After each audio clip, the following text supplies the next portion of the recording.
not a question of solving. It's not a question of solving one problem.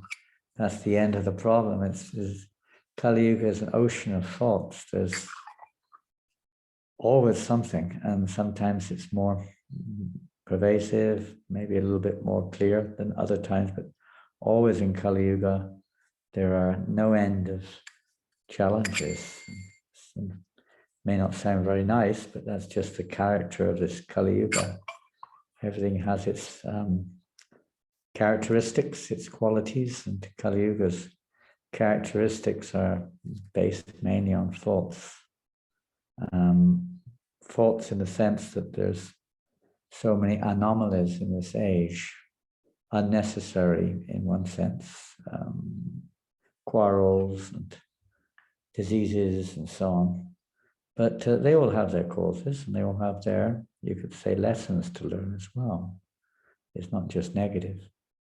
They may be seen as faults in Kali Yuga. Faults are more in terms of, you could say, the way people, their attitudes or the way they take things, their character and so on.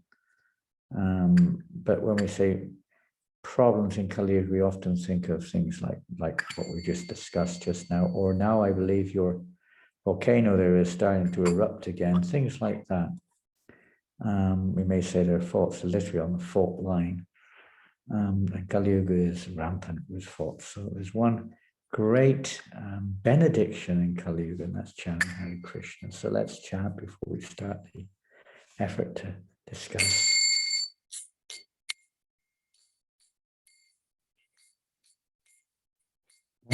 Om Vishnu Padaya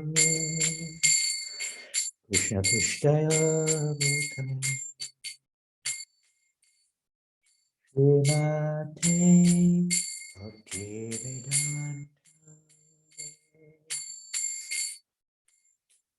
Niti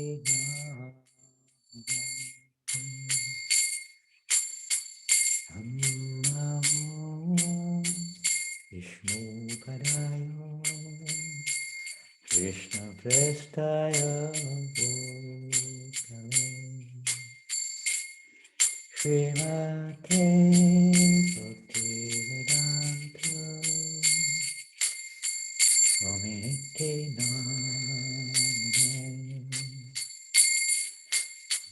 Namaste Saraswati Devi Gauravani Pracharine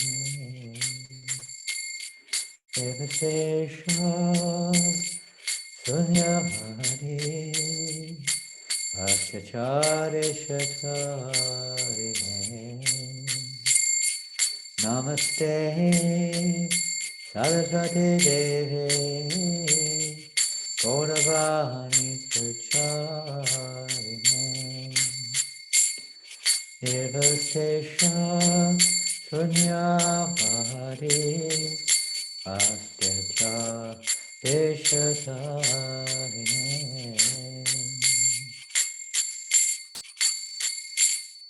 Jaya Shri Krishna Chaitanya Prabhu Nityananda Shri Advaita Gadadhar Shri Vasari Gaura Bhakta Vrinda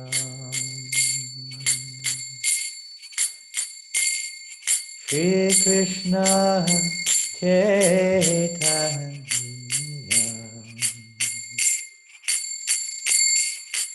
Prabhu Nityananda Shri Advaita Gadadhar Shivasari Gaura Bhakta Vrinda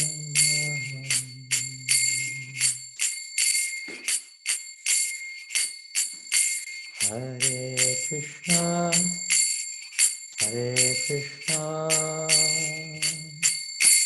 Krishna Krishna Hare Hare Hare Rama Hare Rama Rama Rama Hare Hare Hare Krishna Krishna Krishna Hare Hare Hare Rama Hare Rama Rama Rama Hare Hare all together Hare Krishna Hare Hare Krishna Krishna. oh, we have to mute Indavali you have to mute everyone Hare Krishna Krishna Krishna Hare Hare Hare Rama Hare Rama Rama Rama Hare Hare Hare Krishna Krishna Krishna Hare Hare Hare Rama Hare Rama Rama Rama Hare Hare Bolo Hare Krishna Krishna Krishna Hare Hare Hare Rama Hare Rama Rama Rama Hare Hare Hare Krishna Krishna Krishna Hare Hare Hare Rama Rama Rama Hare Hare Hare Krishna Krishna Krishna Hare Hare Hare Rama Rama Rama Hare Hare Hare Krishna Krishna Krishna Hare Hare Hare Rama Rama Rama Hare Hare Bolo Hare Krishna Hare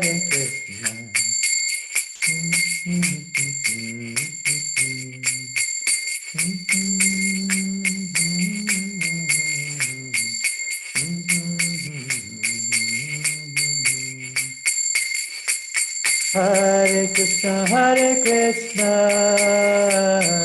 Krishna Krishna Hare Hare Hare Rama Rama Rama Hare Hare Hare Krishna Krishna Krishna Hare Hare Hare Rama Rama Rama Hare Hare Hare Krishna Krishna Krishna Hare Hare Hare Rama Rama Rama Hare Hare Hare Bolo Krishna Krishna Krishna Hare Hare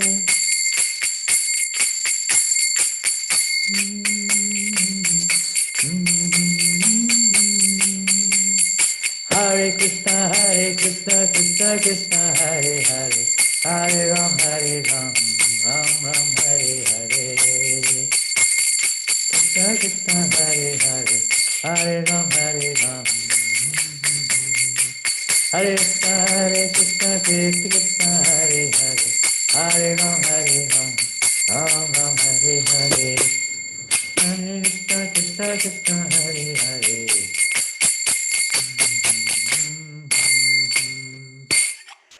Hare Krishna, Hare Krishna, Krishna Krishna, Hare Hare, Hare Rama, Hare Rama, Rama Rama, Hare Hare,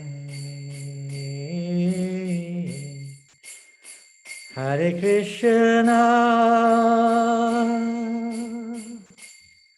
Hare Krishna,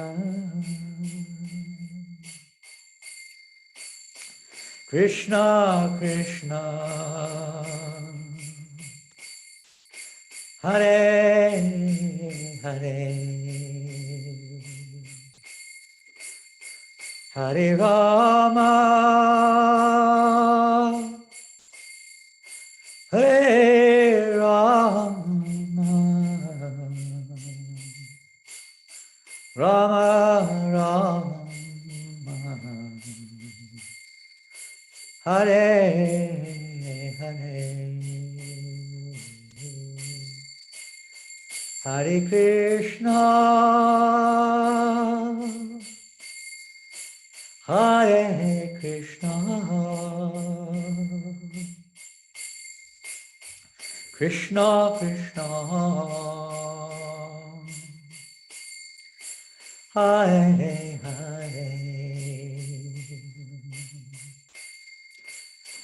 Hare Rama, Hare Rama, Rama Rama, Hare Hare,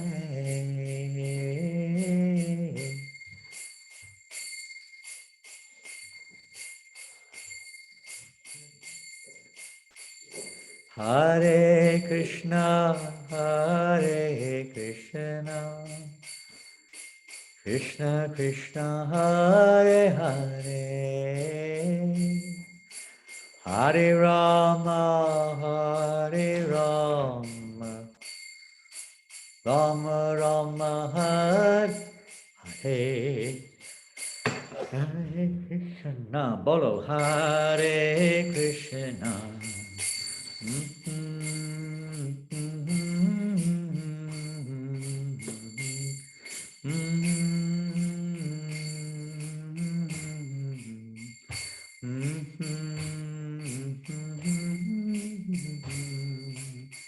Hare Krishna, Hare Krishna, Krishna Krishna, Hare Hare, Hare Rama, Hare Rama, Rama Rama, Hare Hare,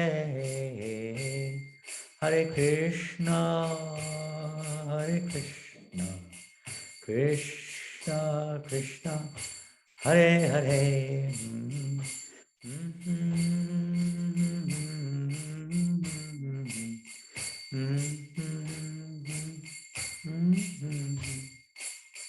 Hare Krishna, Hare Krishna, Krishna Krishna, Hare Hare, Hare Rama, Hare Rama, Rama Rama, Hare Hare, Hare Krishna, Hare Krishna.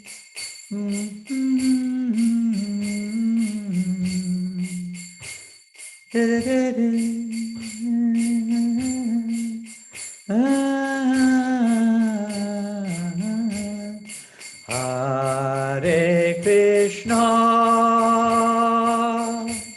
Hare Krishna, Krishna Krishna Hare Hare Hare Rama Hare Rama Rama Rama Hare Hare Oh Hare Krishna Hare Krishna Krishna Krishna Hare Hare Hare Rama Hare Rama Rama Rama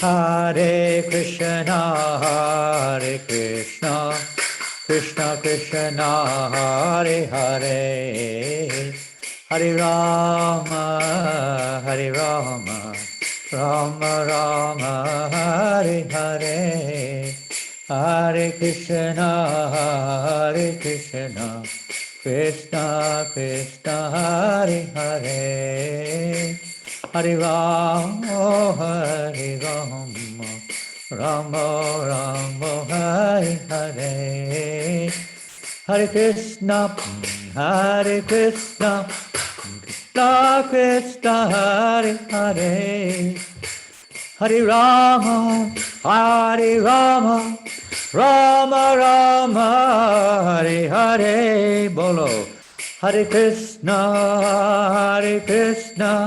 Krishna Krishna Hare Hare Hare Rama Rama Rama Hare Hare Hare Krishna Krishna Krishna Hare Hare Hare Rama Rama Rama Hare Hare Bolo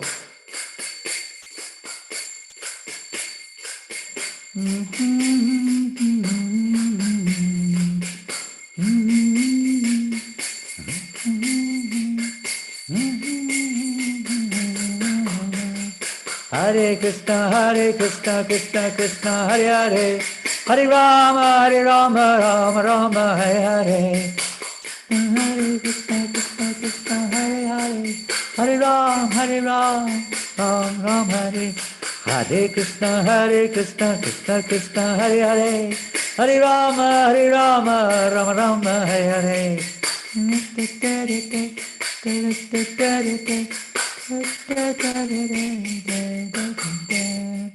Hare Krishna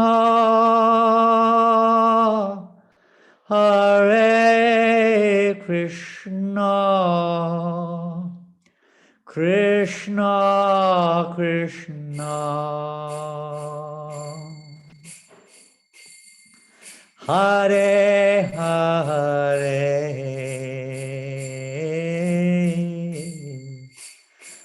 Hare Rama Hare Rama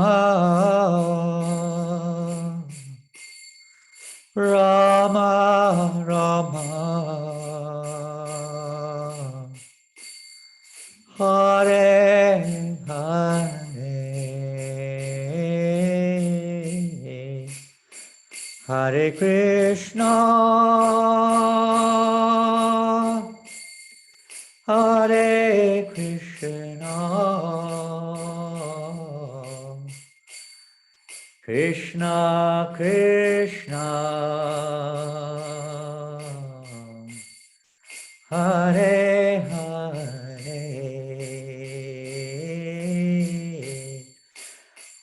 Hare Rama Hare Rama Rama Rama Hare Hare.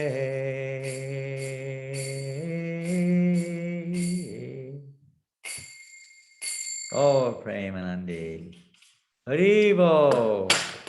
Oh, glorious to Prabhupada. Jai Om Vishnupada Paramahamsa Parivrajagacharya Ashtatasara Shri A.C.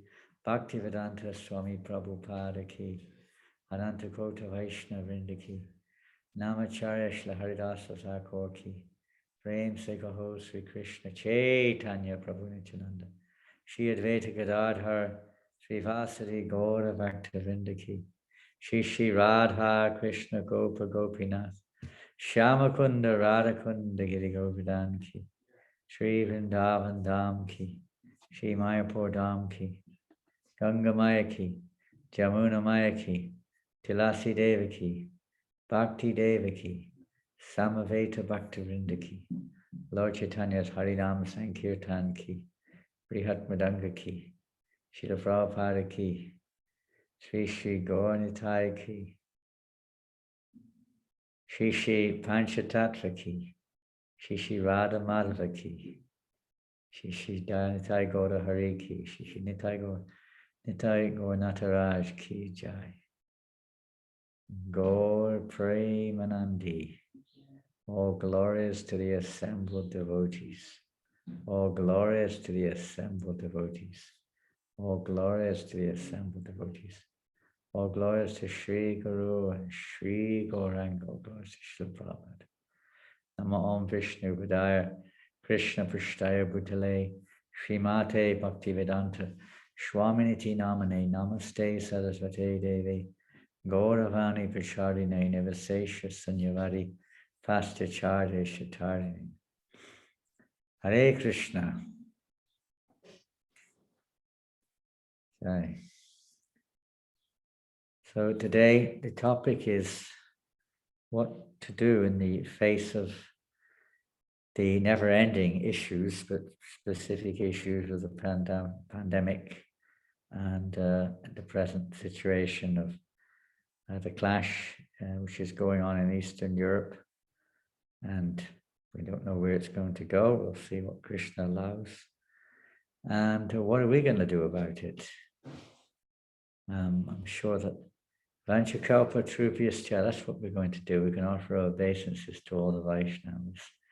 Vanchakalpa Trupyascha, Kripa Sindhu Bhyevacha, Patitanam Pavanebhyo, Vaishnavebhyo Namo Namaha.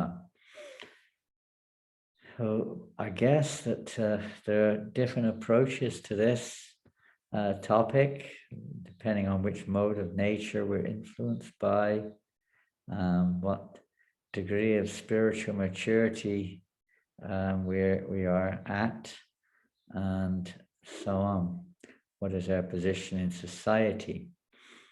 And no doubt we can say the material or the external platform, various actions naturally have to be taken, whether it's for health during the pandemic.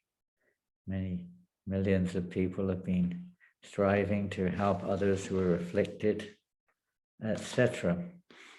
Trying to find various cures or preventions or whatever, comforting and so on. But this is ongoing nature of this world. When we consider that every day on this planet Earth, more than 300,000 people die, it's a sobering thought when we consider that. That's a daily figure. Of that figure, I don't know the exact breakdown because I've not studied statistics for a long time, but many years ago when I studied, almost half of the figure were from abortions.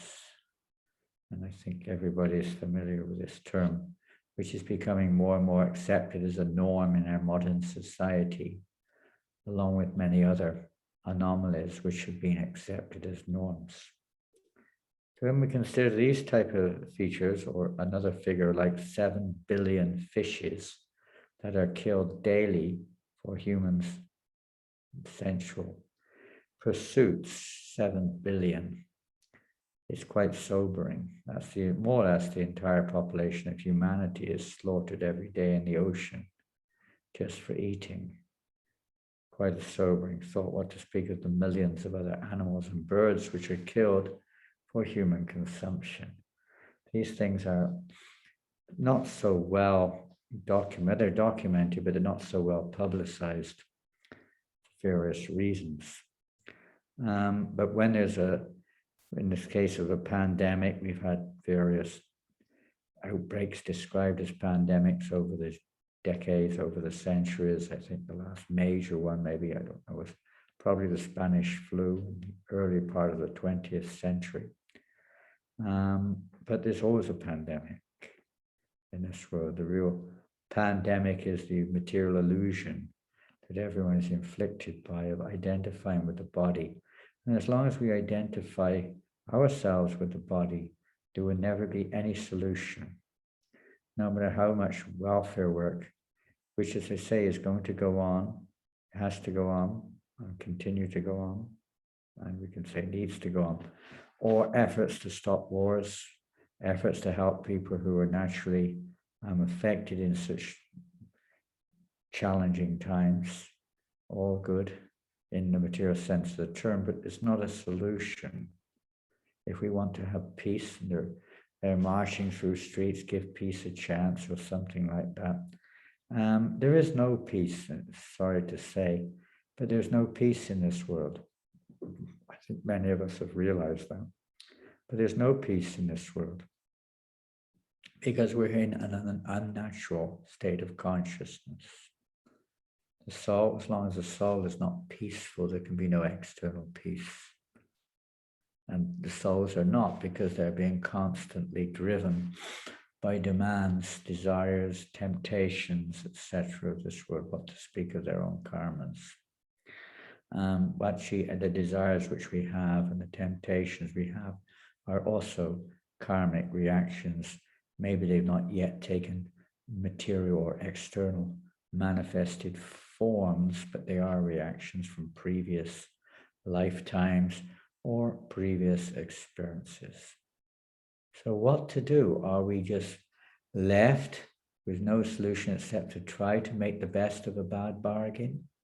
Try to, act in the mode of goodness and help people in distress, which is, you could say, very noble and not discouraged. Try to campaign for peace.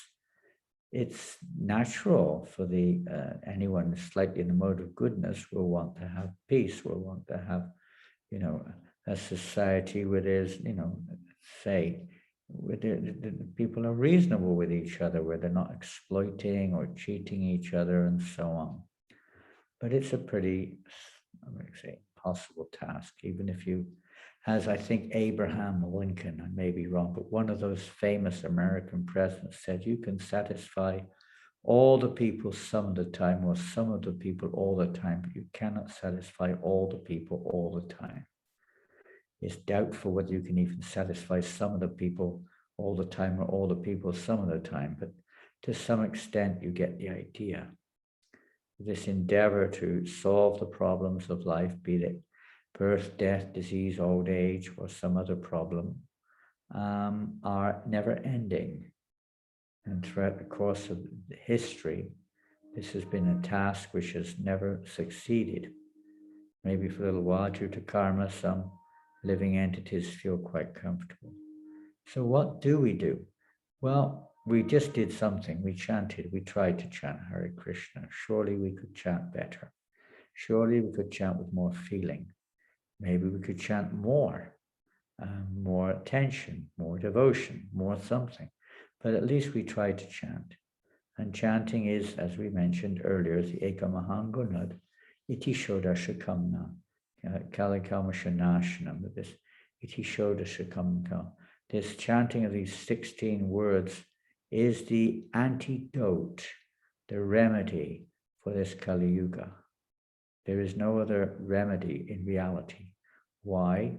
Because this helps the living entity to change at the root, not just on the branch. Everybody knows that if there's some No, it may be some localized thing, but generally speaking, when a tree is diseased, there's a problem at the root. One has to go to the root. Maybe it's too far gone, but it's at the root. We have to look at the root. The root problem is our attachment to this false conception, I am the body. Whether we think we're Filipino, or whether we think we're Indian, or whether we think we are Malaysian, or whether we think we are Scottish, or whether we think we're Australian. I'm just looking who's online here, and just American, Slovakian, I don't know, maybe there's some more other countries besides the Philippines, of course. Whatever country we identify with, this is the problem which we face, that living entities identify themselves. Yasyatma buddhi kunapetu taduge. Fadila kalatradusho boma ejadi yatirta buddhi shlilena kahichichane shabigesh eva gokara. They identify with this body, their homeland, as mine, and this place, my body is made of the three elements, is me, these are my family members. I will go to a holy place of pilgrimage and to take a dip in the holy waters or something to free myself of reactions, but I will not listen to the saintly people there. That I'm not interested in. I don't want to have to change. Such a person, such mentality is considered to be no better than a cow or an ass. In other words, it is animal mentality. And as long as we maintain animal mentality, which is based on eating, sleeping, mating, and defending, basically speaking, then there's no real solution. It's just a matter of survival. And then what? We don't know what happens when we leave this body, but it's a survival within it. So we're not here just to survive. We're here to revive, to bring back our real self. So what we can do is try not to get too carried away with all the, the news subject matters and all the whatever seemingly horrendous things going on. They're going on anyway already in different ways, and especially if you look down to other species of life and see some of the horrendous things that are going on in the insect species, for instance, or with those little things, what they call them, hornets and wasps and all these creatures and what they do and so on. It's quite horrendous if you look at that. And so many things. Every jivascha jivanam. One living entity is the food for another. And this is going on.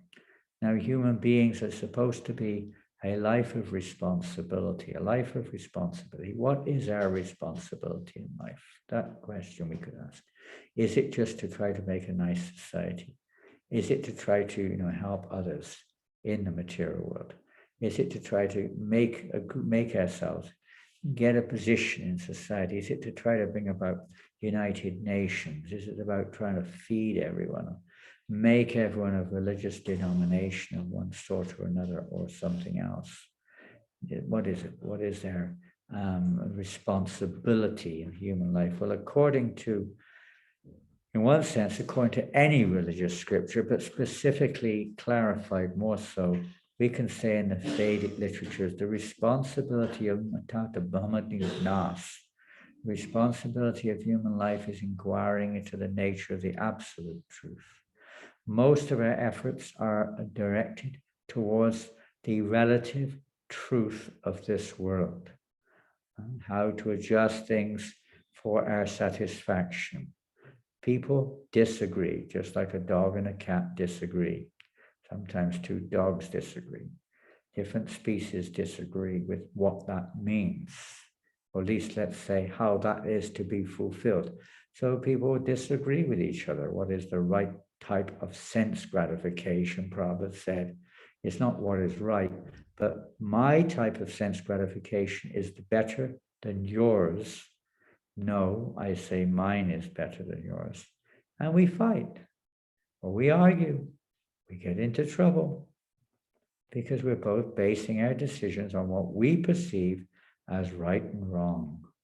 But neither is right, both are wrong, because we're perceiving it through ignorance, through the bodily concept of life. So no matter what we come up with, we are actually wrong. It's a basic premise. Prabhupada said that the greatest sin in this world is to think, I am the body. Now, that is not usually considered a sin, certainly not by people in general, but it is the root of the manifestation or the enactment of all other kinds of sins or material activity. And in this way, the living entity is never ending, struggling to try to find relief or satisfaction in this world. So the chanting of Hare Krishna is the primary method, the primary process in this age for counteracting not just the ill effects, but the ignorance which causes the problem in the first place, this false identity and the consequent behavior according to our identity. If we think we're a dog, we bark. If we think we're a bird, we tweet. If we think we're a lion, we'll roar. And if we think we're the president of this or that, we'll say whatever we have to say. But everyone's acting according to their nature, according to their conditional nature. And this duality of this world, where there's dukkhalayam shashvatam, where there is dukkha. Dukkha means suffering. Alayam means place. Shashvatam is temporary. It doesn't last. Everything has its beginning and its end. So we're staying in this place, this dukkhalayam shashvatam. We cannot expect much other than that, really, temporary place of suffering. So one, materially speaking, a person in mode of goodness wants to try to eradicate suffering. It's a good idea, but they're just looking in an incomplete way, looking in from the material perspective is not going to really solve the problem. It's only something temporary. Even if one is able to temporarily counteract the problem, it's only temporary. As they say, even if you win in the rat race, even if you win the rat race, you're still a rat.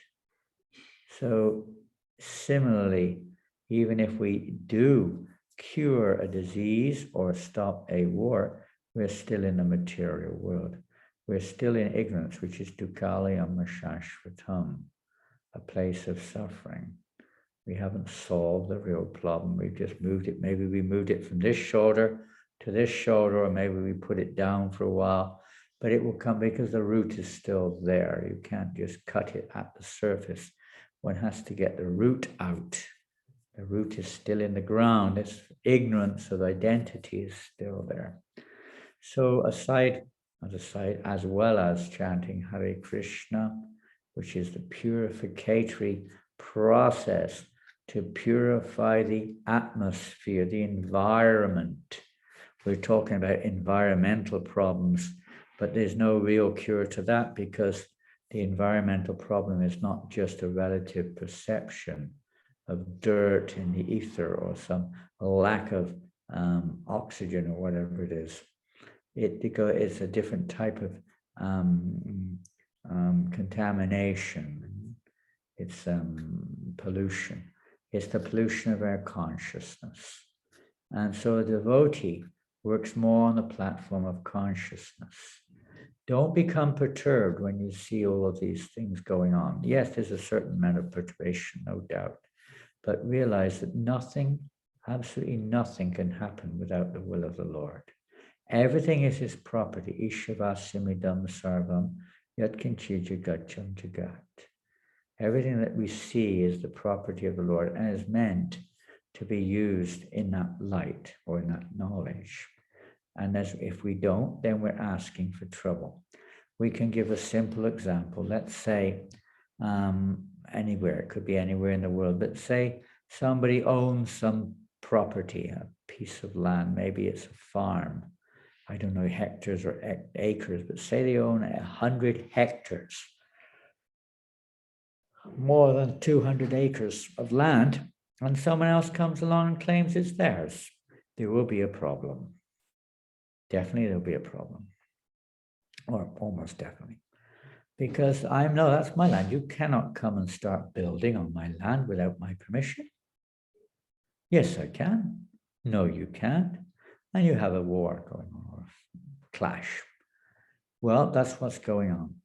We're claiming this is my property. We're claiming this is our land, even claiming this is our ocean sometimes. But no, everything, both animate and inanimate, is the property of the Lord. It is not ours in the first place. We may be given, you could say, permission to live on it, but it doesn't belong to us. This body also doesn't belong to us. It's Krishna's energy. Everything belongs to him. So this is the main. It's a transformation which will create a change, a revolution in society. It's not a different government. It's not a different religion. It's not a different gender. It's a difference in how we see everything. Instead of seeing it as ours, we see it as Krishna's. And then there'd be no argument. There's no question of friction there. Now, how does this affect a pandemic? We can maybe understand that in relationship to a war, because people fight with each other over power or politics or protection or something.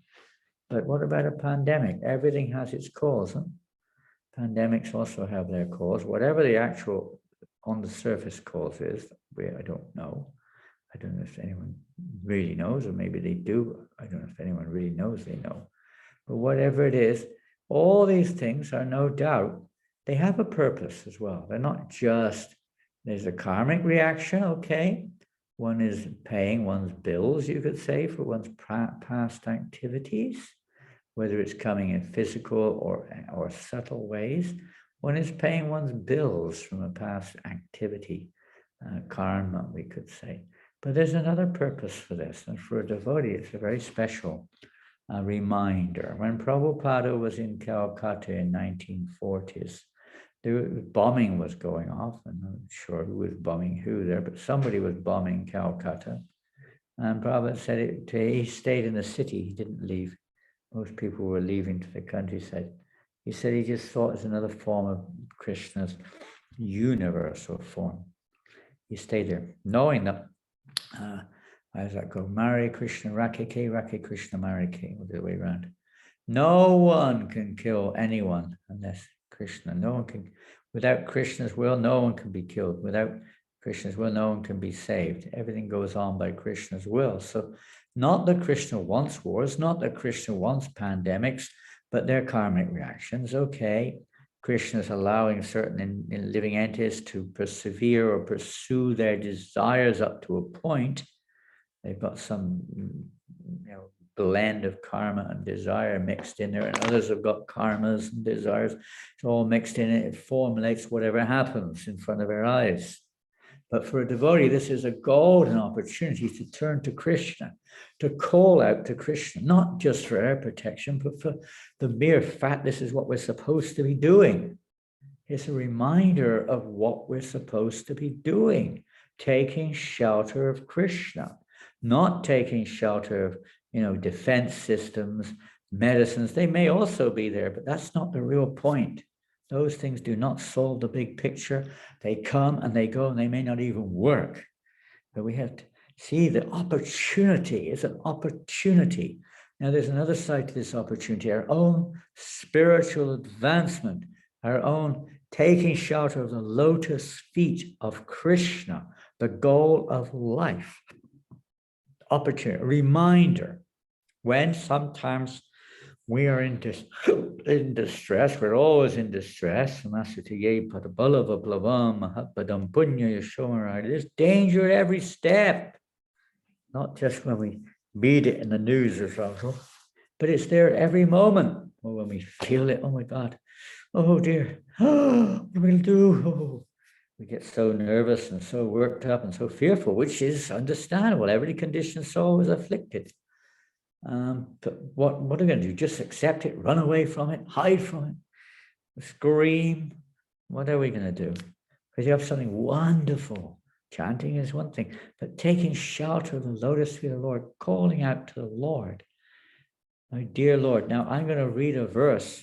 Now this is a verse which is very relevant, very, very relevant to our situation today. And it's in the 5th canto of Srimad-Bhagavatam. And it's one of my favorite verses. I've read it a few times in the last few weeks because of the circumstances. It's by Prahlad Maharaj. Prahlad Maharaj is the emblem of compassion, the emblem of tolerance. You have to have a lot. This whole situation is also a lesson in tolerance. And how can we progress without tolerance? Humility, tolerance, respect for others. Not that we become like, I hate. Devotee doesn't hate anyone. Devotee is a well-wisher of everybody. We may not like what's going on. We may not agree and this and that. That's understandable. We don't hate anyone. A devotee is a well-wisher. Vanchakalpa tarubhyascha kripa sindhubhyevacha patitanam pavanebhyo vaishnavebhyo namo namaha. They're well-wishers for every single being, however covered they are. They may be in one person's eye acting in a demonic way, and another person's eye. Everyone sees it differently, perhaps, we could say. But from a devotee's perspective, they're well-wishers to all. They have no enemy. Dear, oh dear, Ajano, Piyo, Piyakaro, Namatsuro, Pujito. Devotee is a well-wisher, and he prays for the well-wish, the benefit of all. But as long as our heart is covered, as long as our hearts are dirty, which means as long as we have selfish motivations or material desires circulating in our hearts, which I'm sure, if we look at our hearts, we might find a few, we can't be as compassionate. We can be in sympathy and sentiment and try in action also, but the real compassion which touches Krishna's heart, taking shelter of Krishna, is all living entities, no matter how they are, who they are, what they are Krishna's mam evangsa jiva loke, jiva bhuta sanatana. They're all Krishnas. They belong to Krishna. They are his parts and parcels. Now, nobody likes to see, if you have, for instance, a family and your children, you all feel you're part of the family. Now, if somebody is separated from the family, it brings great distress to the whole family. And all they want is to see that that member of the family is returned to the family. So similarly, we're all part of Krishna's family, no matter what we may be doing now. Every living entity is Krishna's family. So other members of the family who realize this, who know this, and know how much Krishna is feeling sad or distressed by the fact that so many of his parts and parcels have consciously or unconsciously, but they're willingly separated themselves from Krishna. And the only thing which will relieve Krishna or bring him pleasure is that the parts be reunited with the whole. So this is the mood of a devotee. He wants to reunite everyone with the whole. So these situations can also be impetuses, just like the devotees in Kharkov, especially in Kharkov, maybe in Kiev also, especially Kharkov, are going down into the metro, the underground stations, distributing prasadam, and so on, bringing people, reconnecting them to Krishna in this traumatic situation for them, conditioned souls. And so this is the business, to wake us up that people are suffering. They are suffering due to want of Krishna, but that they don't know yet. So we have to at least try somehow or another, just like you do in the Philippines, Food for Life, such an important program. Such a Kirtan and Food for Life. These two programs are just appreciated. They're so important, and they help people to get relief. And not only that, but they help cure this disease of bodily identification. And not only that, but they please Krishna. And not only that, but they satisfy the living entities.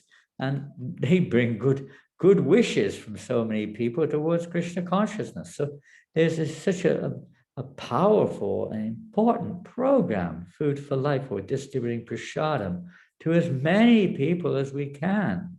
It's so important. And this is the mood of a devotee. So I'm going to read this verse now. You can find it. It's the 5th canto. Oh, goodness. Everyone who's been with me will remember, but I can't remember. Anyway, it's in the 5th canto, maybe in the 19th or 18th chapter, text number 8 and 9. Om Namo Bhagavate Narashinga Mastejas Tejase Avir Baba Vajranaka Vajranaka Karmashan Vindaya Vindaya Tamo Grasa Grasa Om Shraha Vayam Vayam Atmani Bhuishtom Shram. The first prayer, Prahlad Maharaj, he's praying to the Lord to please remove all of these dirty things within my heart, the envy, all these painful desires within my heart. Cleanse my heart, please. Based on this principle of cleansing one's own heart. Because with a dirty heart, how can we see things properly? We cannot. We see our own conditioning as the deciding factor of how we judge things. We can't see properly. That it's like if we're looking through a very foggy, misty atmosphere, what we can see is very little. We can't see properly.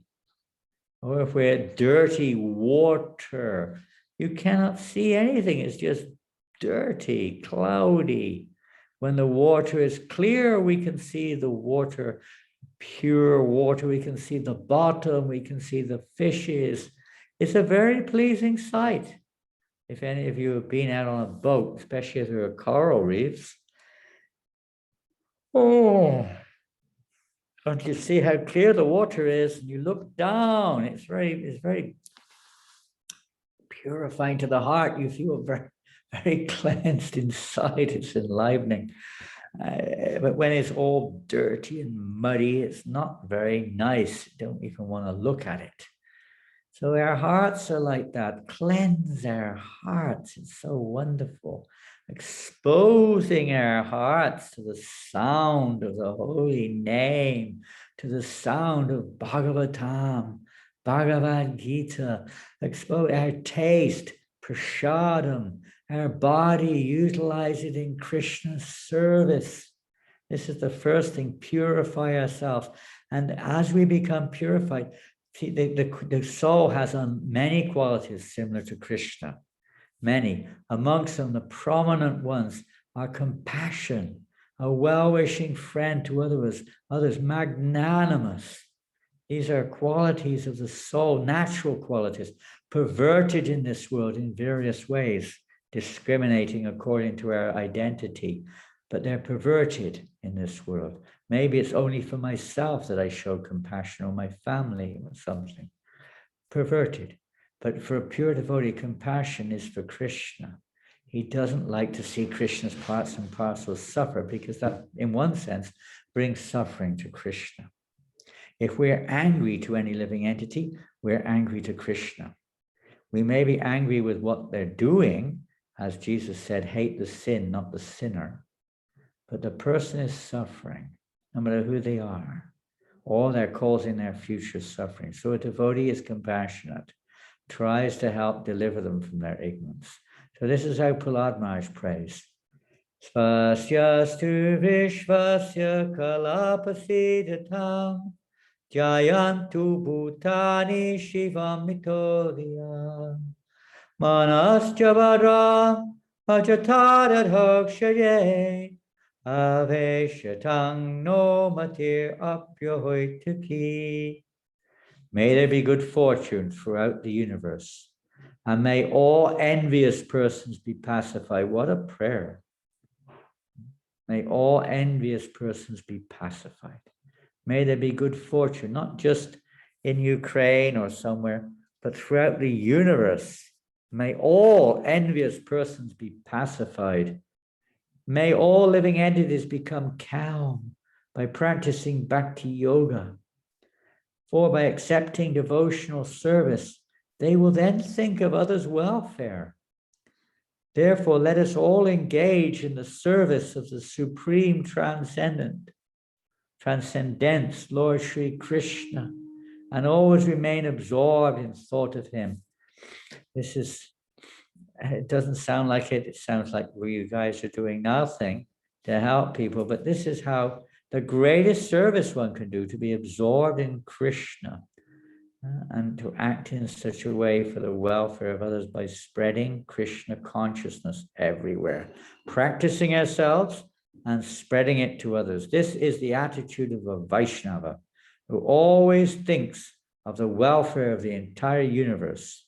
If one frees himself of envy, he becomes liberal in his social dealings and can think of others' welfare.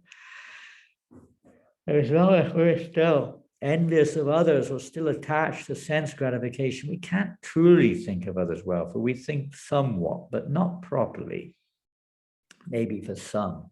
Sometimes we even get caught up and we start to, join one side or the other, or become angry towards one side.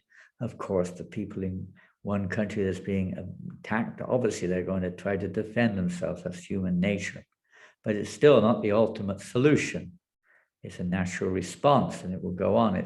Even in religious principles, it's allowed that if someone invades your so-called property, you're allowed to take an equal violent reaction or response to that situation. It's considered norm.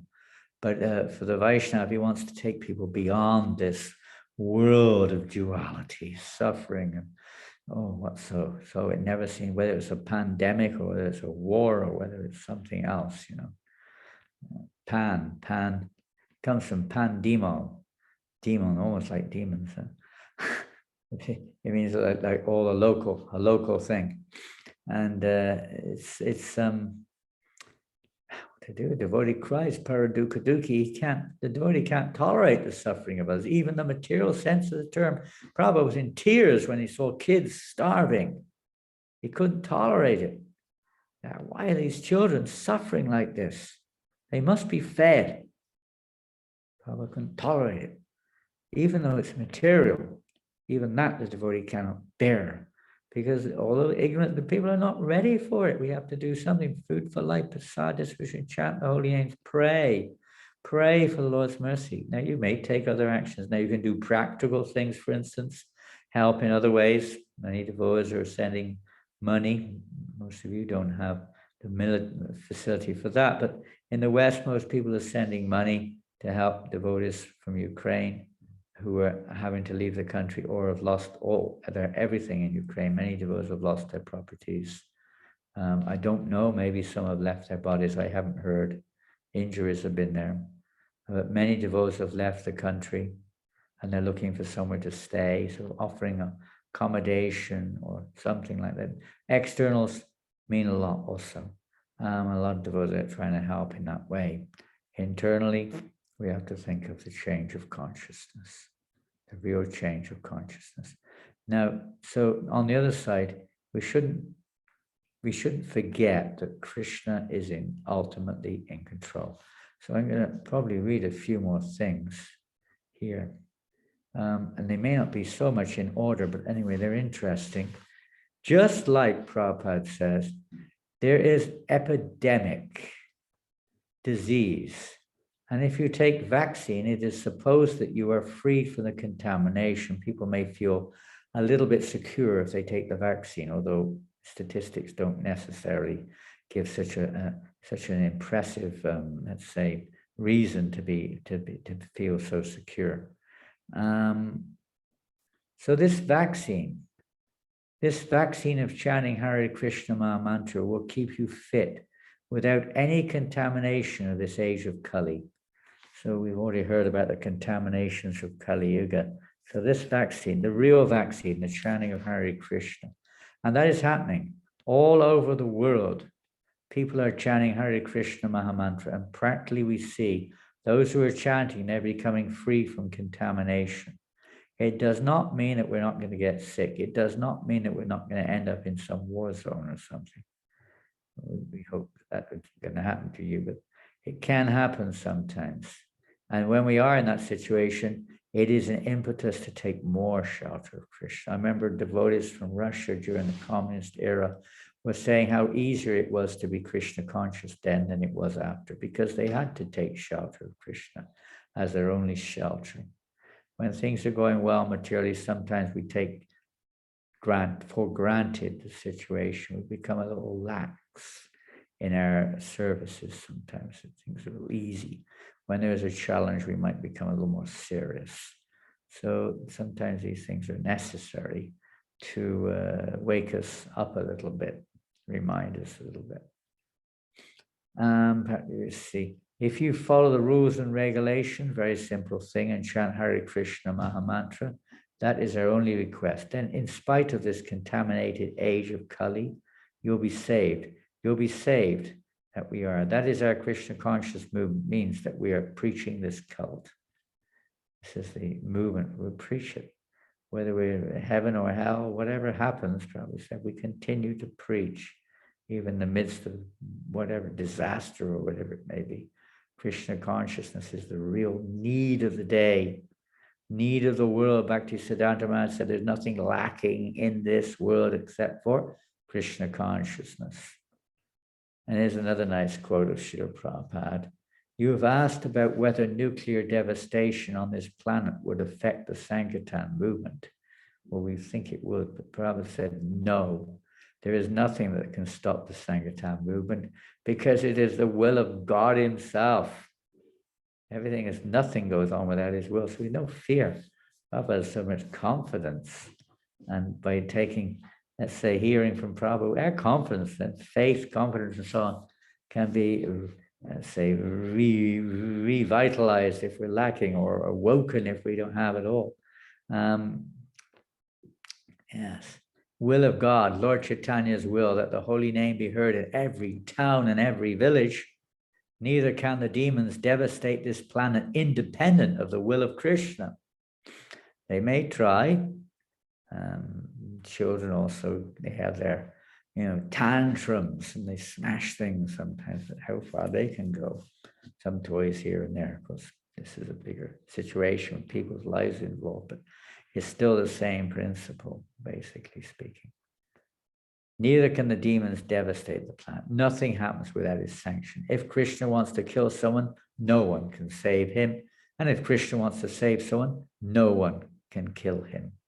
For our part, we should just be determined to carry out our mission against all opposition, demons, nuclear war, whatever.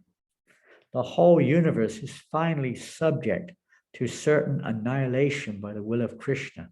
The devotional service is eternal and is the only certain way one can save himself from devastation. We can preach all over the world that the only way to be saved from collective and individual devastation is to take to the chanting of Hare Krishna.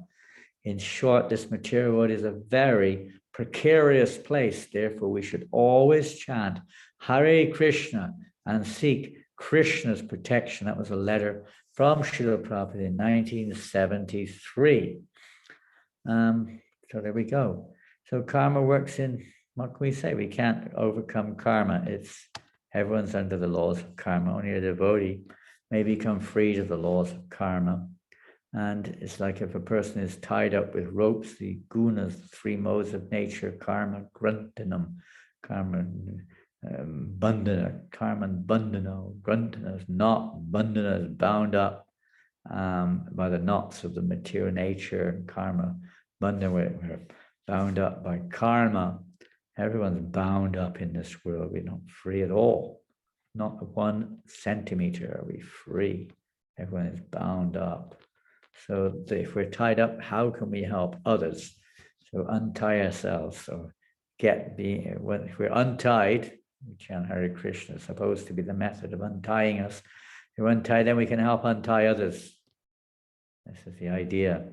Physician, heal thyself. Otherwise, what can we do for others if we're sick? So cleanse ourselves, make our effort to purify our own hearts, and then the burning desire to help others. And part of that process is, like we said earlier, Discipline, Prasad, Harinam, Sankirtan, and so on. Even though we still need help ourselves, the process of doing it helps ourselves as well as others. It's a wonderful universal process. So let's try to expand this mood, this practice. You may have our duties in the world you have to perform, but whatever time and effort and energy we have, utilize it for the genuine. Rupa Goswami calls this movement the topmost welfare activity. It's the only real welfare activity because it can help bring to an end all suffering, not just some specific form of suffering. Bring peace to everyone eventually, if we embrace Krishna consciousness. There'll be worldwide peace all over the world. Instead of eating meat, and I don't know what you all eat, meat and different things like that, fishes, everyone can eat halava for breakfast. One time, one devotee asked Prabhupada, so we say, if everyone was eating halava for breakfast, what would happen? Prabhupada said there'd be world peace just by eating, probably all fall asleep, so we'll all be peaceful after eating a big plate of halava. But it means to say if everyone's taking prasadam, everyone's like changing their lifestyle, avoiding these sinful things, people don't really see very often the correlation between wars or pestilence and sufferings of various kinds, pandemics, volcanoes, earthquakes, connected to their behavior. It's like almost some chance activity or the work of the devil or something. They can't see it. We're getting the fruits of our own work. Well, there is a nice poem. I'm going to read this. I read it a month or so ago, maybe less, but it's very relevant. This is a poem by George Bernard Shaw, who was a famous English poet. Listen carefully. We are the living graves of murdered beasts, slaughtered to satisfy our appetites. We never pause to wonder at our feasts, if animals like men could possibly have rights. We pray on Sunday that we may have light to guide our footsteps on the paths we tread. We are sick of war. We do not want to fight. The thought of it now fills our hearts with dread, and yet we gorge ourselves upon the dead. Like carrion crows, we live and feed on meat, regardless of the suffering and pain we cause by doing so. If thus we treat defenseless animals for sport or gain, how can we hope in this world to attain the peace we say we are anxious for? Thus cruelty begets its offspring, war. Very powerful poem by George Bernard Shaw. And we see this, whether it's murdering children in the womb, or whether it's murdering animals and other creatures, or other cheating living entities, lying. There are innumerable causes in this world of anomalies which don't need to be there. But as long as people are in ignorance, as long as they're misled, this will be the case. They don't know what they're doing. Oh, Bhagavatam, if you read the first canto, Srimad-Bhagavatam, there are so many references to this point of, how society is just welcoming suffering by their allowing and encouraging and introducing activities which cause unending suffering as a reaction. But they don't know. Even the rainfall, they think it's because of chimney stacks or something.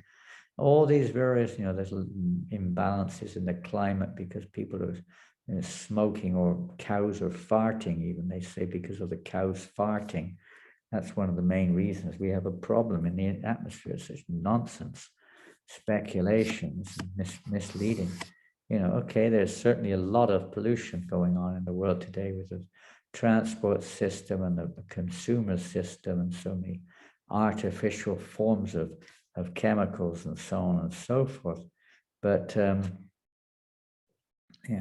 whatever the reason may be, ultimately rainfall is the result of not performing the sacrifice.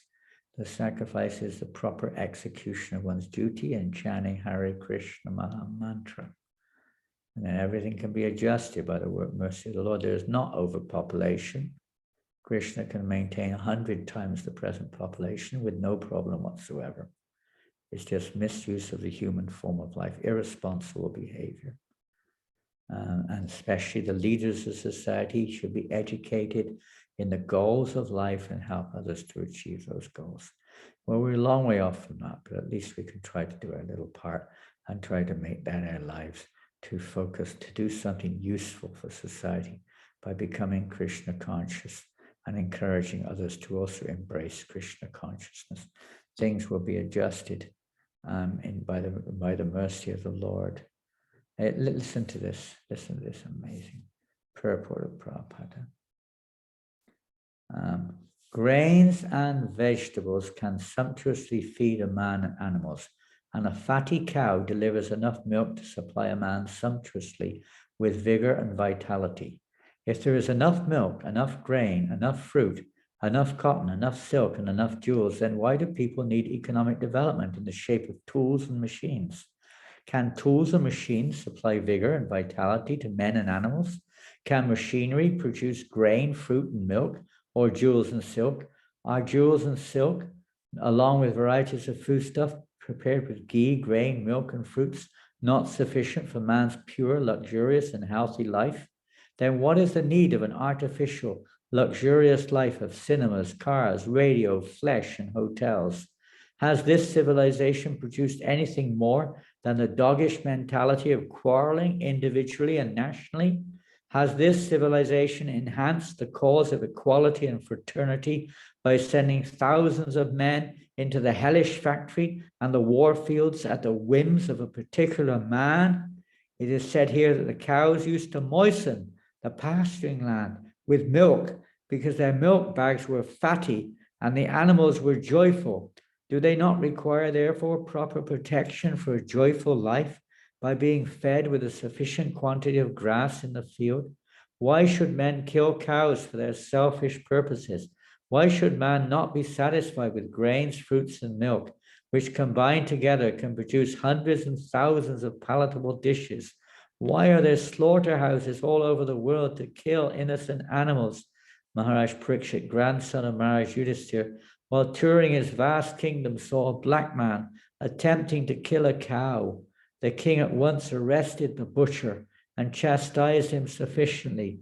Should not a king or executive head protect the lives of the poor animals who are unable to defend themselves? Is this humanity? Are not the animals of a country citizens also? Then why are they allowed to be butchered in organized slaughterhouses? Are these the signs of equality, fraternity, and non-violence? Therefore, in contrast with the modern, advanced, civilized form of government, an autocracy like Maharaj Yudhisthira's is by far superior to a so-called democracy in which animals are killed and a man less than an animal is allowed to cast votes for another less than animal man. Prabhupada goes on and on, analyzing and giving the answer to the problems of the world today. There is no other problem. So for devotees, it's an awakening call. It's an opportunity to increase our compassion, an opportunity to increase our devotion, an opportunity to surrender to Krishna. We always have that, but it's you can say, an extra impetus in that regards. But let us all try to together help each other, help everyone by performing a Sankirtan Yajna. Distribute tons of prasadam if we can, wherever and whenever we can. Offer it to Krishna with love and devotion, and distribute prasadam everywhere. And distribute the holy name. And spread the holy name to every town and every village, and try to be sincere at heart. Try to develop our own pure Krishna consciousness. Well, we've gone way over the hour. And, educating people that everything belongs to Krishna. Nothing belongs to us. We just need our quota. Shavasyamidam sarvam yat kincha jagacham jagat. We just take our little quotas. Whatever Krishna gives us, whatever we need to maintain body and soul together, and the rest we use in Krishna's service. Thank you all very much, and I'll finish there. If there are any questions, comments, or anything else, my goodness me. Hare Krishna. There's one picture on there that looks pretty gory. I won't mention who it is.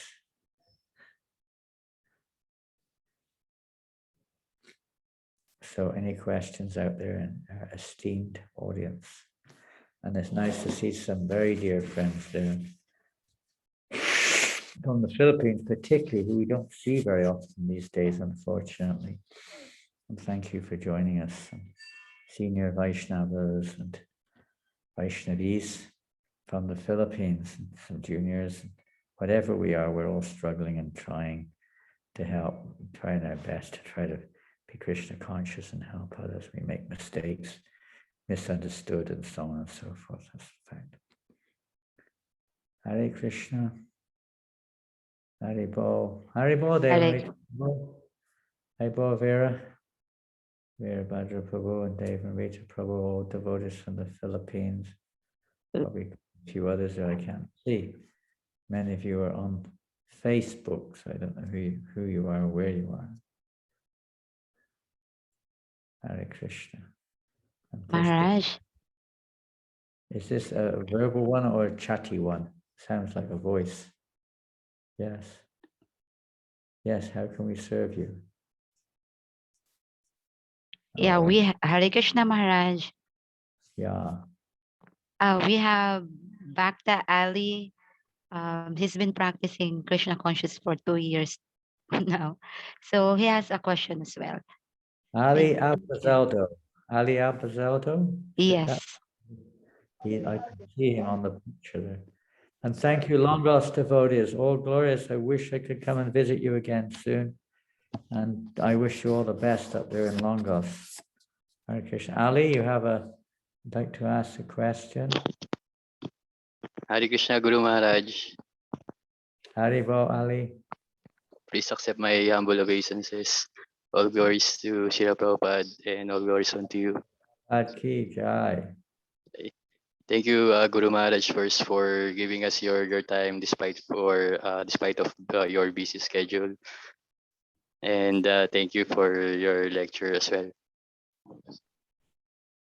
Thank Guru you. Maharaj, my question is, because I'm just a new practicing devotee, I just want to know what is the best way to help others, especially those in suffering from pandemic and war,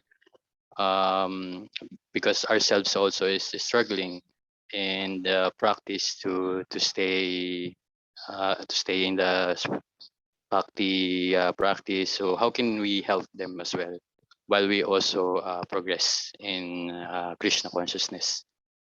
Well, there's two sides to this. One is we have to also realize that you are one of those persons too.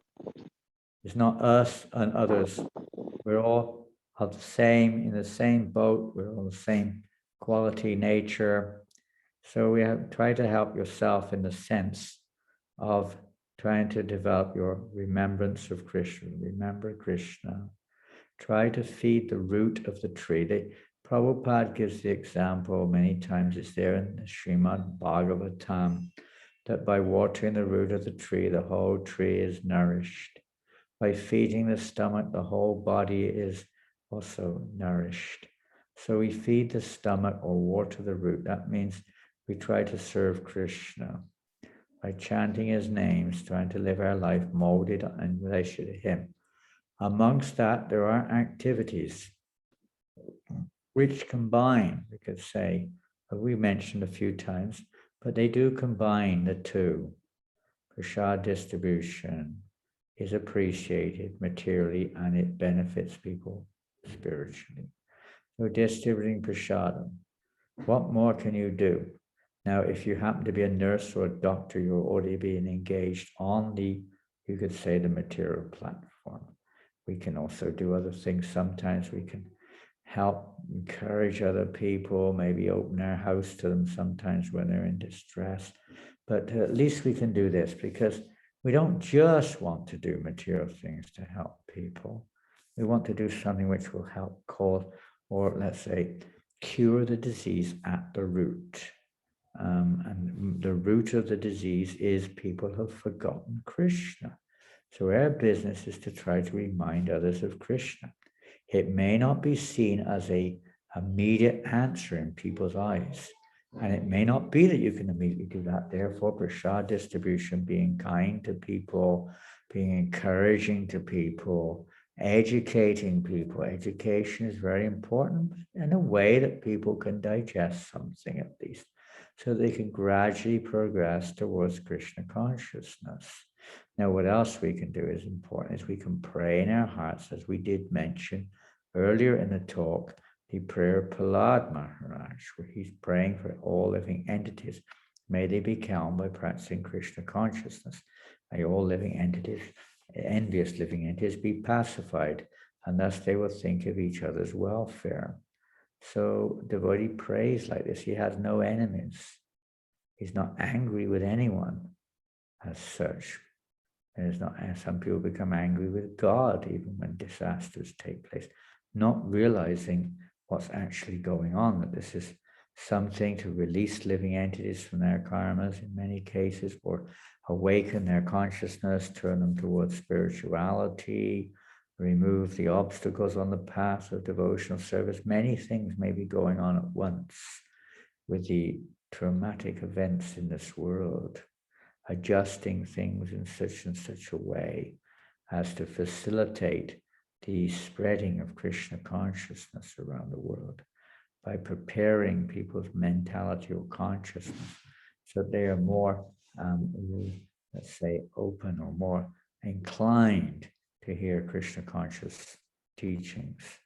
So there are many factors. So what we can do, try to be Krishna conscious, try to keep association with each other, read the Srimad-Bhagavatam, chant Hare Krishna, distribute prasadam, distribute the holy names, distribute books also if you can, and as much as possible, just try to help people to realize there's more to life than meets the eyes, so they speak, and to know that ultimately everything has its purpose.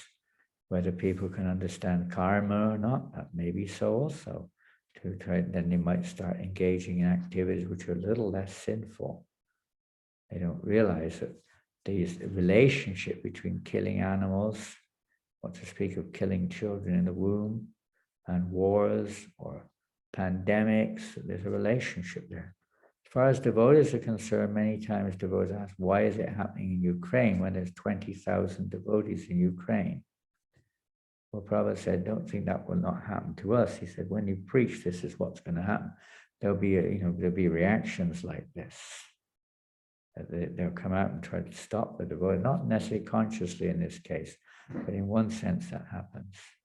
Yeah. The danger is everywhere, but when preaching is going strong, there's naturally, Prabhupada said, this is a sign that our preaching is going stronger. So Kali has got his business, we have our business. So when our business is strong enough, Kali will although he appears to, a creature with poisonous fangs, but in the Vedic literature, Rig Veda says that when the chanting of the holy name is going on, Kali runs in fear, although he's normally fearful with like fangs, everyone's afraid, but he runs for his own life when the strong kirtan goes on. So kirtan, get together online or physically, do more kirtan. I don't know what else you can do in the Philippines, other than, look after yourselves as best you can and try to spread Krishna consciousness. In Europe, as I said earlier, many devotees are opening their doors to devotees or whatever, people also, and sending donations. Some have gone to the Ukraine to distribute free food and things like that. You can't stop the law of nature. You can't stop the wheel of time. You can't stop karma. But we can act in such a way as to stop karma and to free people from time, free them from the bondage of this material world. That's the real welfare, is to free someone from their bondage. Try your best, but first you have to free yourself. Otherwise, how can we, if we're tied up, if we can't swim, how can we help someone else in the ocean who's drowning? So we also have to look after our own spiritual necessities. Then we may be able to help others more. I don't know what you can do in the Philippines other than what you're doing. I'm sure there's some other things. Now we have social media, so you can preach through social media, but it should be done in a way. We're not on anyone's side or against anyone. We want the welfare for everyone. no matter who they are. Misunderstandings are always there. Enviousness is always there in this world. Selfishness is always there. People are afflicted by these different coverings. So the devotee is always hoping and praying that they become free of the coverings, as we want to be free ourselves. So try to get free yourselves by chanting more and more and more. More chanting. More chanting. And maybe by Krishna's grace, we might become a little more empowered to help. Don't think when Jesus Christ preached that everybody thought he was doing good. Many people were against it. So even great devotees like Jesus or Haridas Thakur had to face so many tribulations, so many problems. And the pandemic, there's no end of pandemics going on. Because you should depend how you define it. Addictions to this world, or pervasive, mentality, scientific beliefs, all kinds of pandemics that they're accepting. Modern anthropology, another pandemic. They're not, say, physical, they're more, conceptual, but they're also dangerous, very dangerous, more dangerous, in fact, than a pandemic or a war. When we mislead people, give them information which causes them to remain entangled in this world, the most cruel thing we can do. There's something on chat. Question. Men of fighting age in Ukraine are not allowed to leave the country at the moment. What should the devotees do if they are called to fight in the current age? Some of them, I believe, are that way inclined. And as we said earlier, that it isn't against a Vedic injunction that you defend when your property is being attacked, although nothing belongs to us still. On the relative platform, it is normally like that. I don't know if everyone has to fight. I don't know how it works. I don't know if they have exemption due to religious reasons. I'm not sure. But what should they do if they're called upon to fight? Well, there will be differences there. I listened to a talk of one devotee who is fighting, and he was really, fight with Krishna. In his mind, he was chanting Hare Krishna. I'm not saying that everyone will do that. A devotee should simply pray to Krishna for guidance. Take shelter of the holy name, but generally speaking, most devotees are not the type who are going to go out into a battlefield and fight. They're not much use. Just like in the Vietnam War, most of the devotees were being called up to go into the Vietnam War. Most of them didn't go because they're obviously not the type of personality who's going to be much use in killing people or fighting in a war. But I don't know. What the devotees are doing there. Some of them, as I say, are definitely fighting. That's their nature. They may have already been in that department. In many countries, they have to go in the army anyway at some point of time in their lives. So they're kind of already geared up for that sort of thing to some extent. But as far as I know, the devotees are not much participating in that side of it.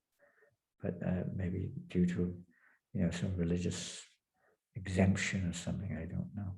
So you have to question yourself, what is the best thing you can do in this situation, according to your situation, according to your nature? Generally, the best thing to do is to try to perform Sankirtan Yogya, distribute prasadam, as many are doing, to give shelter to others and to try to help people to understand beyond the physical platform what's going on here. You don't need to be so as afraid as you are, at least. It's not easy to say don't be afraid, but when you're in that situation, it's not the same thing. And if you're forced to, what to do? What to do? We're here to take shelter of Krishna. We're not here to fight or not fight. So taking shelter of Krishna is the key.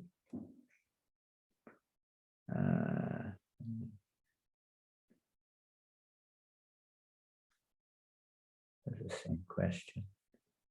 Exactly the same question. So what would you do? Because I'm too old, so I'm off the hook.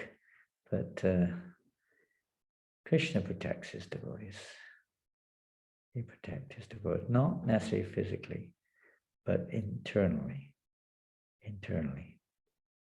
You protect the devotee. If it's your duty, you perform your duty. this isn't a religious war like the Mahabharata, like the Battle of Kurukshetra or something. But yeah, no one's a winner. They always take shelter of Krishna.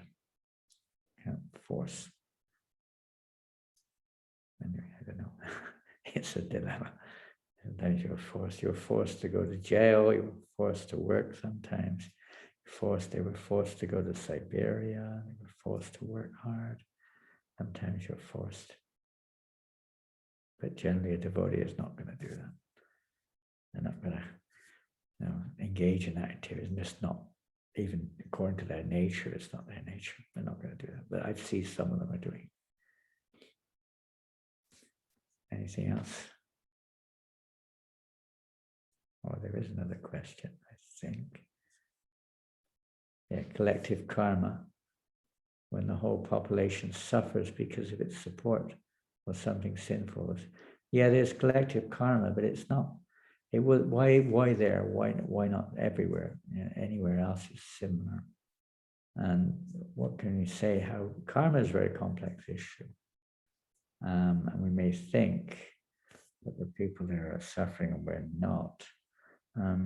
Why they're having that particular types of karma. There is collective karma as well as individual karma. That's where we're born in a certain place with a certain upbringing, a certain conditioning, a certain even religion, etc. Because of the past, our past karmas. And this isn't necessarily, we see it very bad. It's like, give an example. Nowadays, very, very rarely is, like for instance, the death penalty inflicted on people in the Western world. It's very rare. Generally, it's life in prison or a certain prison sentence. But according to the Manusamhita, according to the Vedic scriptures, for a person who commits murder, the death sentence is the most kind thing you can do for them. Although people would not nowadays, of course, wouldn't see it like that, because it releases them of that particular karma. So when we see these type of things, there are certain types of karma, and it may be those people are very fortunate. We don't know, but it may be. Krishna knows. It's not something, we're not God, but there may be something fortunate, and we're not encouraging it, by the way. But that the people who are put under this pressure are getting released of a tremendous amount of karma. So in some ways, it's not necessarily any worse or better than persons in other situations in the world who are still. And sometimes in those situations, they don't accumulate so much karma. You might do, but you don't. Many times you don't. You're restricted. You can't do things you normally do, etc., etc. Just like when Haridas Thakur was in the prison with the prisoners, that now I put him in prison, and they asked for a benediction. He said, "I bless you. You may stay exactly as you are now." And they really didn't understand it. They were really quite shocked and disturbed, because as far as they're concerned, they were in a prison and they didn't want to be in a prison. But he said, don't get me wrong, my blessing is that you remain in Krishna consciousness as you are now. And at the same time, because now in the prison, you're not able to engage in so many sinful activities, if any. So, this way he blessed them. So sometimes it can be very, different people will look at it differently, but it can be very beneficial also to help us to take shelter of the Lord, as well as a cleansing feature going on, and a wake-up call and a readjustment of the situation. As in the 9th canto of the Bhagavatam, there's Sukadeva Goswami describes how the Lord allows sometimes these warring parties to create various horrendous weapons so that they can fight with each other, destroy each other, to make the situation more favorable for the oncoming golden age or for the practice of Krishna consciousness. So we would only hope to say that this will be preparation to help prepare people more to be open to Krishna consciousness more and more and more. Sometimes when we're in these type of predicaments, dangerous situations, it could be good like that, keeping us on the cutting edge, as they say. We don't take things so much for granted. You start to realize death is at their doorstep. There's danger at every step. You start to become a little more serious, a little more serious. But it's a great opportunity for devotees to open up their hearts on the other side and feel compassion and try to express it in any way we can, not just subtly, but physically also if we can, and spiritually by trying to evoke the yogya, Sankirtan yoga, to bring auspiciousness to the world. Sankirtan yoga, one may say, and we sometimes do also, is that if it was not for the Sankirtan yoga, we don't know what would be going on. The amount of sinful activities going on the planet is on pretty much everywhere. It's full on. But because Sankirtan is being performed all over the world, there's a counteractory effect, which is it's giving people a chance to adjust. Yeah. Okay. That's it. Indravali? Yes, Maharaj. Hare Krishna, Maharaj. We're here. Radha Madhava and Panchatattva are there in Manila, and we're here. We have Radha Govinda Madhava here, and we have Krishna Balaram. So pray to Balaram for strength. Lord Balaram gives spiritual strength. However powerful people may be, no one is strong compared to Krishna and Balaram. They're more powerful than the whole universe is. So take shelter of Balaram, he's strength, spiritual strength. Everything will be all right. Don't worry. Hare Krishna, Maharaj. Yes. Thank you for your time, your ascension and wisdom you shared with us tonight. Surely the devotees here in the Philippines, in the Philippine Yatra and around the world will have benefited by this opportunity of hearing from you. I hope that this will become a regular program because we devotees in the Philippines are always hungry for the ascension of very senior devotees of ISKCON, like yourself. Again, on behalf of ISKCON Shri Radha Madhava Mandir, thank you very much. And Hare Krishna. Thank you, Indravali, and the devotees there in Philippines for being with us and inviting us today. And apologies for any offenses, not apologies, beg of forgiveness, apologies for any shortcomings, forgiveness for any offenses.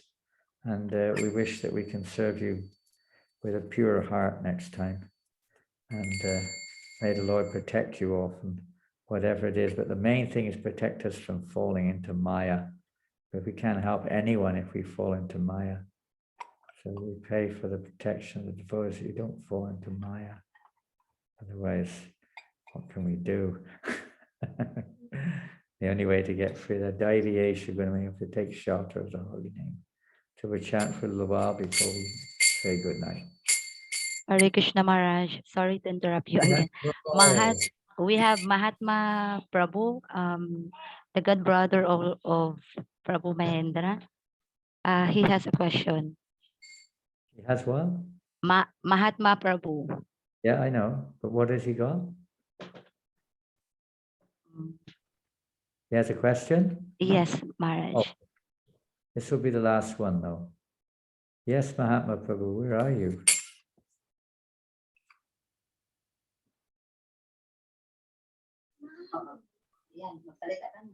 Okay, good evening, Janananda Goswami Maharaja. Please accept my humble obeisances. Mahatma Prabhu. Yeah. You are in the medical world. You're in the medical world?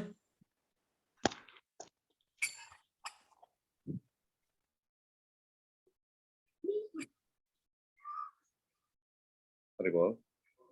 Maharaj. Haribol. Yeah, Maharaj. Yeah, I have a question. There's a verse mentioned that Harinama Evam Kevalam Kaula Nastebam Kachir Anyaram. So in this age of Kali Yuga, is the chanting of the holy name of Krishna is the only way, and there's no other way. There's no other way. There's no other way. So, despite of this kind of situations being encountered like this pandemic, some devotees experience anxiety and depression. So even with chanting, even like me, I already also experienced it. So how can we conquer that kind of emotional feeling while we are chanting the holy name of Krishna? How can we overcome, or how can we rise above the emotional reaction of depression or fear or anxiety, etc., etc.? Yeah, it's of course some of different persons no doubt have responded differently in the face of these situations.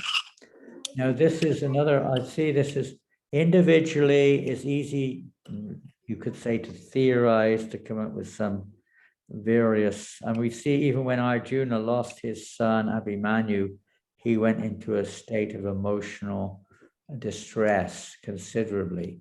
So even though he is an eternal associate of the Lord, Prabhupada says it's natural for a living entity in this world to at least initially feel some emotional response in the face of difficulties from the material sense of the term.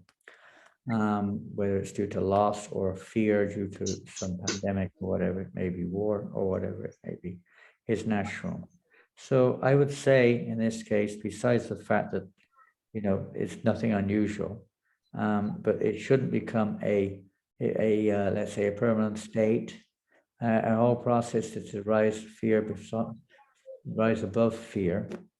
Obviously, we haven't taken, complete shelter of the lotus feet of Krishna, which are the shelter from all fear. So that's understood. So what do? This is a great opportunity for devotees to really get together, to give support to each other, to encourage each other, to pray for each other, etc., to help protect us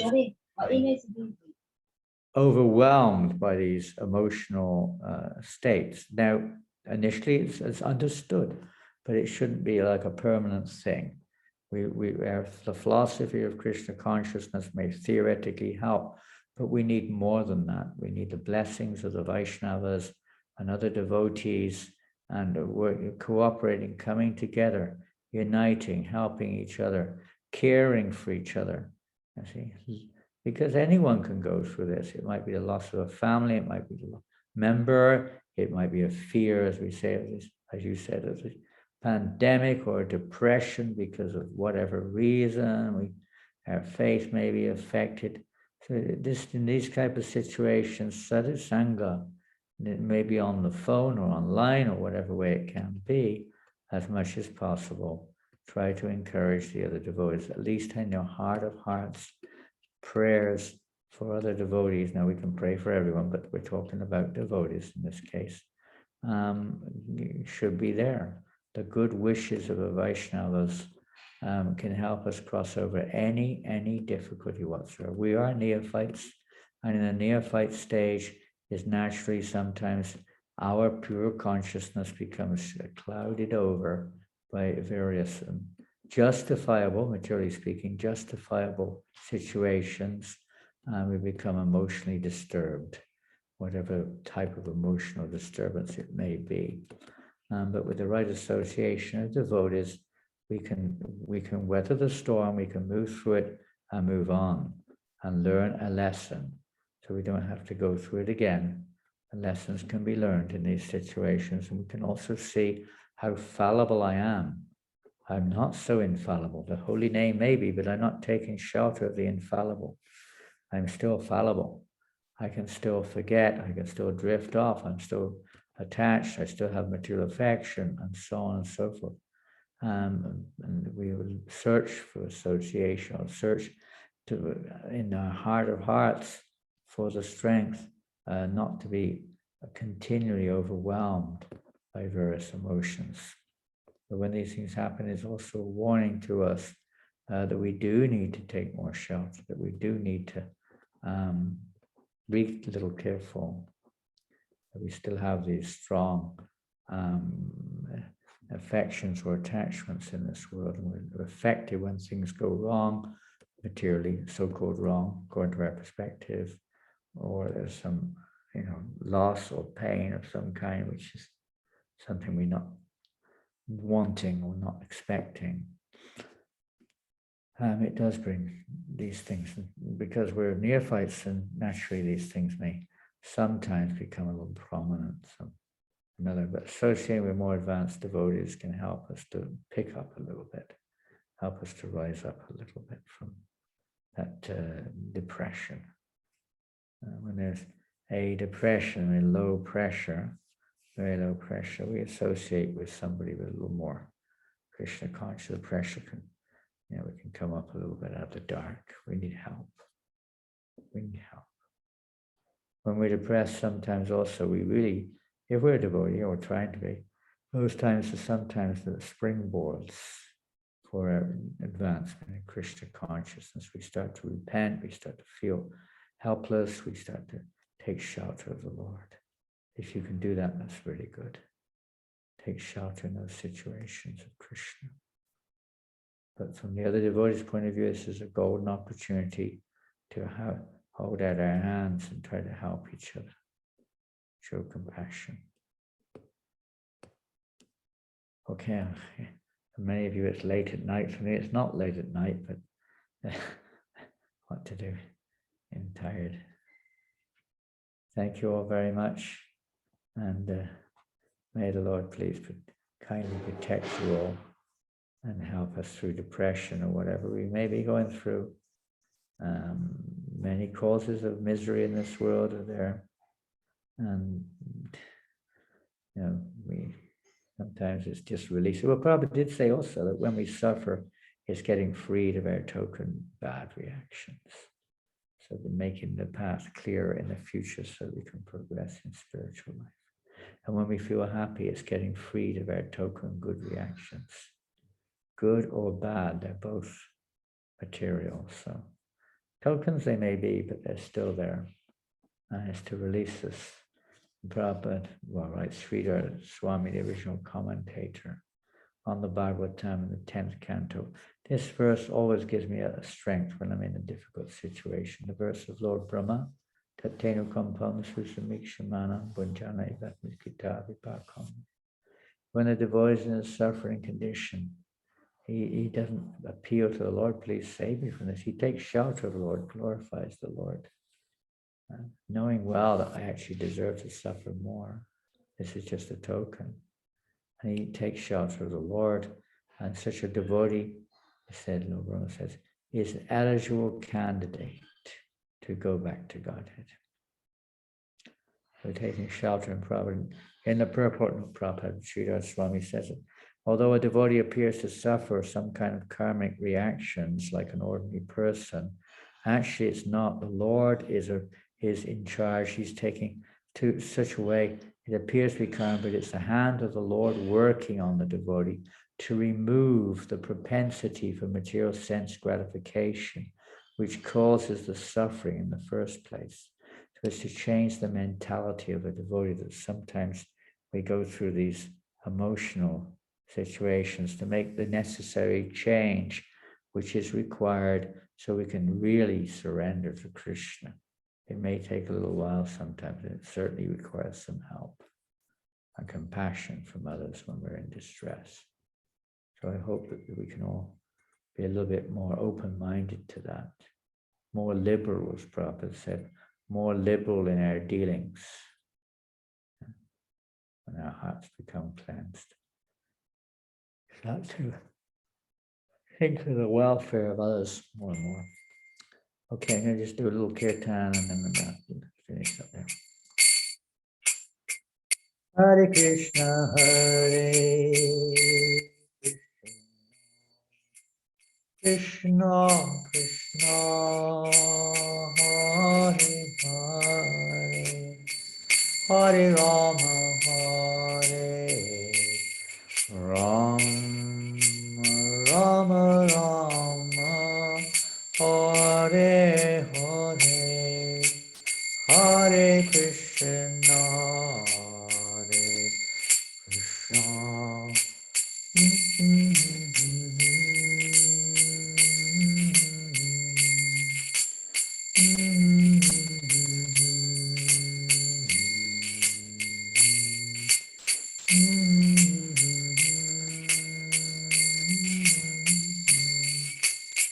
Hare Krishna, Hare Krishna, Krishna Krishna, Hare Hare, Hare Rama, Hare Rama, Rama Rama, Hare Hare, Hare Krishna.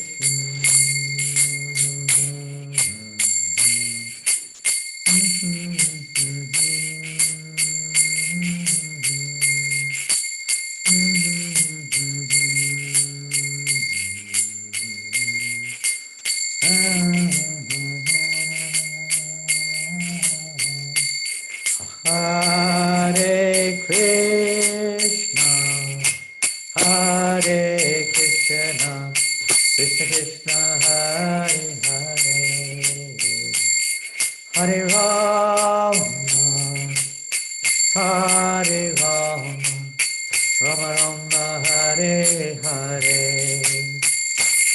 Hare Krishna, Hare Krishna, Krishna Krishna, Hare Hare, Hare Rama, Hare Rama, Rama Rama, Hare Hare, Hare Krishna, Hare Krishna, Krishna Krishna, Hare Hare, Hare Rama, Hare Rama, Rama Rama, Hare Hare, Hare Krishna, Hare Krishna, Krishna Krishna, Hare Hare, Hare Rama, Hare Rama, Rama Rama, Hare Hare,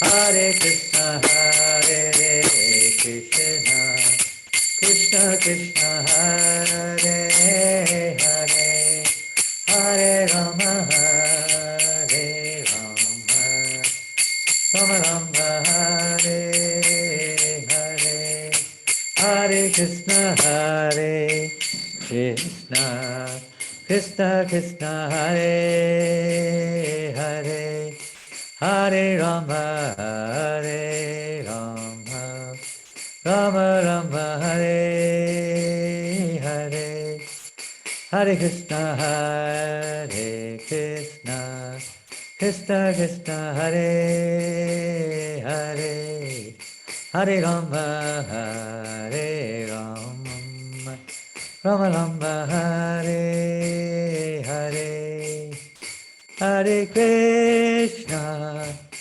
Hare Krishna, Krishna Krishna, Hare Hare, Hare Rama, Hare Rama, Rama Rama, Hare Hare, Hare Krishna, Hare Krishna, Krishna Krishna, Hare Hare, Hare Rama, Hare Rama, Rama Rama, Hare Hare.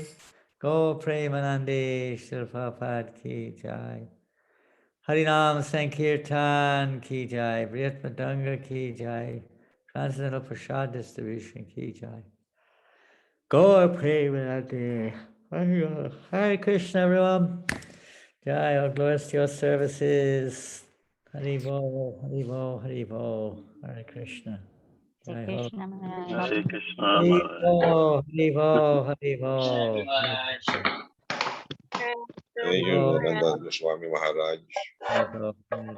Jai. Hare Krishna. Thank you. Thank you very much. Thank you very much. Hari Bo. His Holiness Janananda Goswami Maharaj. Ki. Jai. Srila Prabhupada.